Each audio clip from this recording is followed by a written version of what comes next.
Hi guys, ఈరోజు నేను ISKCON టెంపుల్కి వెళ్ళాను. నేను నా కోడళ్ళు ముగ్గురం కలిసి ఇస్కాన్ టెంపుల్కి వెళ్ళాం. తిన పేరు బంగారి, తిన బర్త్డేనే ఈరోజు. అందుకే తన బర్త్డే అని చెప్పేసి ఎర్లీ మార్నింగ్ బస్లో హ్యాబిట్స్లో ఉన్న ఇస్కాన్ టెంపుల్కి వెళ్ళిపోయాం. నేను ఎప్పుడు హైదరాబాద్లో ఇస్కాన్ టెంపుల్ చూడలేదు, ఇదే ఫస్ట్ టైం. ఇంతకుముందు తిరుపతిలో చూసిన ఇస్కాన్ టెంపుల్, హైదరాబాద్లో చూడడం మాత్రం ఫస్ట్ టైం. నాకు మా బంగారికి కృష్ణుడు అంటే చాలా ఇష్టం. మేమిద్దరం కృష్ణుడి ఫ్యాన్స్.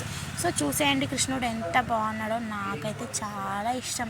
అలా కృష్ణుని చూసి దర్శనం చేసుకొని అక్కడ కోసేపు కూర్చున్న తర్వాత దాని పక్కనే 12108 స్టెప్స్ అని ఉంటుంది. అక్కడ ఒక అతను మనకు కృష్ణుడి ఫోటో ఇస్తాడు. దానిపైన హరే రామ రామ రామ హరే హరే, హరే కృష్ణ కృష్ణ కృష్ణ హరే హరే అని అనుకుంటూ మనం 108 స్టెప్స్ మొత్తం కంప్లీట్ చేయాలి. నేను నా కోడల్లో మేము ముగ్గురం కలిసి మొత్తం కంప్లీట్ చేసిన తర్వాత అతను బుక్లో మన పేరు రాపించుకుంటాడు. మన పేరు, మన ఊరు, మన ఏజ్, అలా మేము ముగ్గురం కలిసి స్టెప్స్ మొత్తం కంప్లీట్ చేసిన తర్వాత ఆ బుక్లో సైన్ పెట్టాం. సైన్ పెట్టిన తర్వాత అతను ఒక లడ్డు ఇచ్చిండు. లడ్డు తినేసి మళ్ళీ అక్కడ నుంచి ఇంటికి బయలుదేరిపోయాం. Please subscribe my YouTube channel. Please like చేయండి, షేర్ చేయండి. జై శ్రీకృష్ణ.